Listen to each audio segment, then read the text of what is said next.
I'm Ted. This is the Real Ted G podcast. Thanks for joining us. I have my producer, Bing. Hello. Hey, and happy Labor Day. Happy Labor Day, my friend. Yeah, Labor Day was just about 24 hours ago, Bing, right? Yeah, barely. Yeah. Did you do any special? I went to the beach with my friend, and we just hung out there all day. It's nice to be in the sun, which is going to unfortunately not be a reality soon as winter approaches, my least favorite season in the world. We played some football, played some frisbee, had some margaritas, ripped Jimmy Buffett, that's my boy. And wait, yeah. Jimmy Buffett died. You didn't know this? What? Yeah, Jimmy Buffett died on Friday. I know. Wow. On Labor Day weekend. On Labor Day. He picked a really good weekend to die because those margaritas were like either free or cheap as hell this whole weekend. So I guess he's not wasting again in Margaritaville. Oh, no, he's wasted again in Margaritaville, just the Margaritaville in the sky. Oh, good for him. And seriously. Is he still looking for his lost shaker of salt? Nah, he's got enough of those on deck. He actually has like a whole carabiner belt of just salt shakers in heaven, so he'll probably be chilling. Wow, Jimmy. I don't know if he's gonna have that cheeseburger in paradise though. I don't know if cheeseburgers are allowed in heaven. Now, is Jimmy Buffett related to Warren Buffett? That's a good question. I don't know. I mean, if he is, then that's a conspiracy theory for the ages. But in pop culture, it's a crazy coincidence, right? Wait. I'm gonna look that up. Is Jimmy Buffett related? Wait, is Jimmy Buffett related to... A lot of people have been asking that. He was not related to Warren Buffett after a 23andMe test. They became friends, though, and Jimmy got business advice from him and ended up calling him Uncle Warren. So they adopted each other's family. I got business advice from Warren Buffett. I'd call him Uncle Warren, too.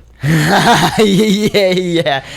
Dude. So how ironic is that? And why did I only just now realize it? And how come everyone else on Google realized it now, too? It's because he died. Yeah, he did. He did unfortunately pass away. I'm also like terminally online, so like I'm just kidding. There is a very interesting coincidence there when you think about it. So Jimmy Buffett, someone famous for singing a song called Margaritaville, among other songs, I guess, but that's the only one I know about. Margaritaville, and it just has to do with lounging around and not doing anything. And Warren Buffett, which is, businessman, like beyond belief, like crazy stratospheres ahead of many businessmen, and obviously, and they end up, and Jimmy Buffett ends up dying on Labor Day weekend, which is a weekend yes, it's the unofficial end of summer, but it actually is a day to acknowledge the laborers, the people that work, and all laborers, whether it's in a field of food service, regular retail, or obviously in the business world as well. So I think it draws some parallel that Jimmy Buffett, singer of a non-laborious activity, lounging around in Margaritaville, and Warren Buffett share the same name, and Jimmy Buffett ends up dying on Labor Day weekend. And Warren Buffett would represent what I would have to believe is something very business related and work, Oh yeah. I mean, well, you know what it is too, like Jimmy's and his music is appreciated by people that work their ass off every day, because it's like, man, we finally get a day to relax and this is our boy, you know what I mean? Yeah. But it's very funny too that the two ended up being close, because you would think that Warren Buffett would be like, ew, like I don't want to work with this guy, he's lazy, because he's singing about frivolity and laziness.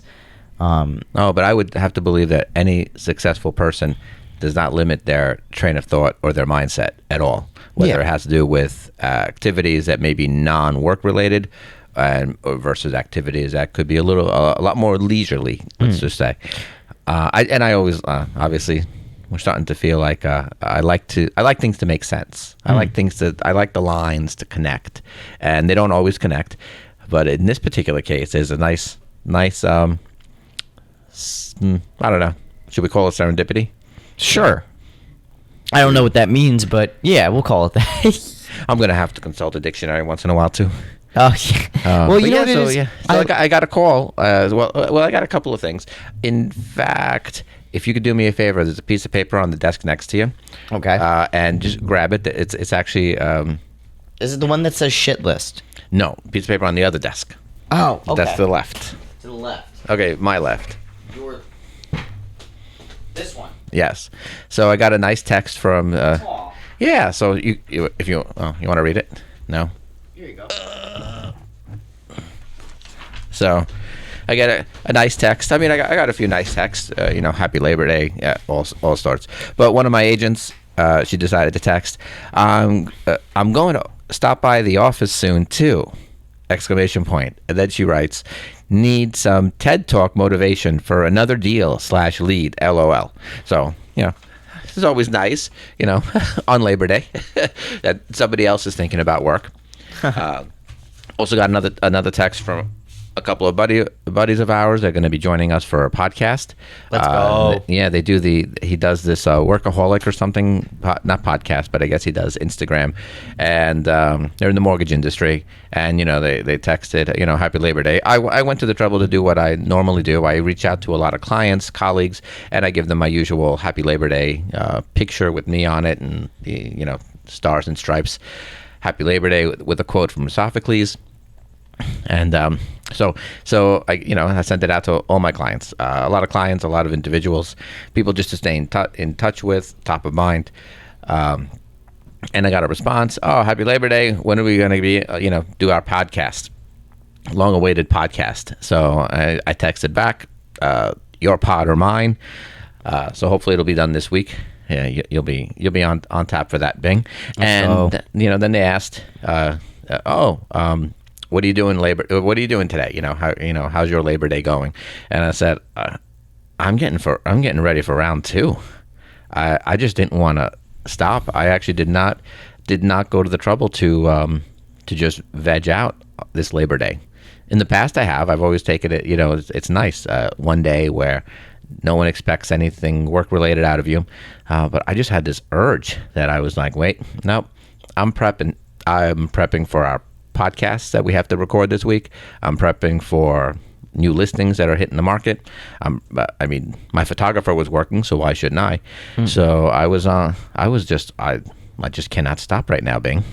You're on a roll. So what do you mean by round 2 of the market? Oh, I feel we've just enjoyed round 1, and that was nice sparring. Round 2, I feel the interest rates are where they are.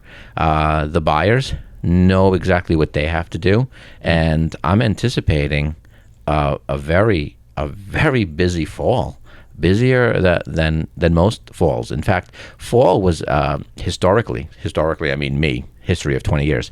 Historically, the only time almost that I would take out buyers was actually in the fall, because that's when the buyers that are out there with you are serious buyers. They're not tire kickers. And historically, I noticed my business where September, October, November, especially October, November, those are the buyers that they're buying something. 'Cause no one wants to waste, Christmas shopping time or Hanukkah shopping time, and waste it with their real estate agent. So that was historically. So I would actually work buyers in those months, and at the same exact time, October, November, December are the 3 months to prep for the new year, to prep to have your listing inventory ready, or your prospective listing inventory ready to go. So that actually that's how I've always worked my business, and this year is no different. I was on the phone right after Labor Day talking to clients. I actually have several phone calls to return as well, but putting a lot of deals together. This is one of the busiest 24 hours after Labor Day that I can remember, and that's what I mean. I feel it's round 2. I think that there's a lot of potential out there. There's a lot of activity out there, and I even have a prop for this. You have a prop? Yeah, I have a prop. Uh-oh. And I feel from a Uh-oh. sales perspective. A lot of people keep asking what this is. Is it a nuclear bomb? No, not at all. This would be what I bring to an all-cash closing. Nice. And I think that agents out there, I know my own agents, they're out there working. I had a great time with one of my new agents. He's only 19 years old. Yes, this is the one I told him to call me Mr. G. And he was working, and he was talking to me. He said, "Oh, his parents said, don't forget, you still have to have a social life." And he says, "But wait, what do I need a social life? I'm here to work." I said, "Wow, if anyone's trying to kiss ass, no, he actually, he's an agent after my own heart, if I had one." But it's true, we all get into that habit. The word workaholic isn't exactly a term we just throw around anymore. But speaking of Labor Day, that's so that's where my thought process is. What about you, Bing? What do you mean, what about me? What's on your agenda? It's the day after Labor Day. Well, I have to, I actually shot a couple of promotional videos for one of my clients yesterday, and I have to piece all those together. I have to make some reels for you and upload these episodes, and I have to make some return calls and then make some ads for some other clients. And yeah, it's busy. I'm trying to get my, I bought a planner. Actually, my dad gave me a planner. Because I need to map out my time more effectively, because I'll think I have more time than I actually have, or when I do have a surplus of time, I need to actually map it out instead of creating a list in my head. People are notoriously guilty of that. That's interesting that you bring that up. I always found it strange, and I'm not saying I'm on time all the time. I always found it strange how people don't anticipate time. Like when a new agent is setting up house showings, so let's pretend 3 or 4 houses, and you look at the schedule and you ask, you haven't incorporated any amount of time for travel. So unless you have a machine that can beam you up and from house to house, you always have to incorporate time for travel. Yes. And maybe that's where, and everyone talks about realtor time, that real estate agents seem to be notoriously 5 to 15 minutes late, and it is true in the industry. I can guarantee. I can tell you. I can relate to that, especially with the media industry. If you got an event to go to, you have to factor in time. I had to go to Lindenhurst. But are people late on a regular basis in the media industry? No, I mean, not as bad, but the thing is that sometimes it's cut close, because you have to, if you're going to make I shot a wedding a few weeks ago in the city. We had to get there, 3, 4, 5 hours before the event, right? So I got to the guy's house, and then he was like, okay, now I need to drop off equipment for this other guy, so that way he can go do his job. So we're in the van, and then the guy's late. The guy's 25 minutes late, so it set us back 25 minutes. Now, mind you, this is on a yacht, and the yacht has a schedule. So we're like, oh man, so we're trying to cut corners. We make it on time-ish, but the thing is that you got to get. By the way, on time-ish is not. It's a contradiction. You're either on time or you are not on time. Right.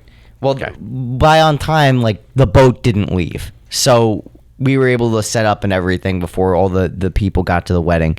But it was cutting it close. Now, it also depends, too, on how much time you have to prep.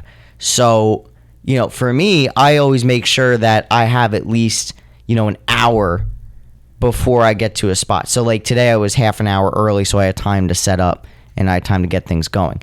If I have, I had an event where I had to drive out to Greenport and then set up a podcast table, and I was like, okay, I have to be there, at least an hour before, so that way I could set up the table, the chairs, do a sound check, because there's also a live band performing. And even then, I don't think an hour was enough time to prepare for a setup like that. I really needed an hour and a half to 2 hours to make sure everything was set up, because I was like, oh, I need to go get an extension cord. I need to go do that.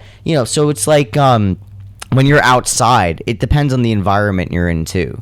So you need to account for the environment you're going to be in. Fortunately for real estate, I mean, it's just you're in a house, it's a controlled environment. For me, it's, if I'm doing a podcast outside, now I know, okay, I need to be there 2 hours before to, 1, source electric, get the electric set up, set up the table and podcast equipment, make sure I have everything. And then when you break things down, you have to bring a list with you and be like, okay, did I bring this? Like right next to me right now, I have a whole checklist to remind me of stuff I need to bring with me, because sometimes I would forget a file on this computer and I'd have to come back in the middle of the week to go get it. So I have a checklist where it's like, okay, I'm checking to make so sure what you're saying is prep. you have to prepare. Yeah, I see that all the time, and I see people unprepared all the time. When you're gonna stop at a house, when you're gonna go on what's called a listing appointment, or even when you're gonna just show houses, prepare yourself. And you have to be prepared. That's what you should for be getting things. paid for. I agree with you. We don't get paid for the 5 minutes that we show the house. You get paid to prepare. Like, even if something fails, right? Like, I have enough, for me, like, equipment-wise, I have enough equipment where I can make something work, or I could wing it if something happens. But, you have to have fail-safes. If you don't have fail-safes, like, if I came, with, a battery barely charged and one SD card, I mean, that's not being prepared. You need to have fail-safes in place so if something goes wrong, it at least looks good on camera. So, I guess what I wanted to end with is, are you ready for round 2? I'm absolutely ready for round 2. Oh, so am I. This is Ted, and this is the Real Ted G Podcast. Find us on YouTube, Spotify, Instagram, TikTok, and Facebook.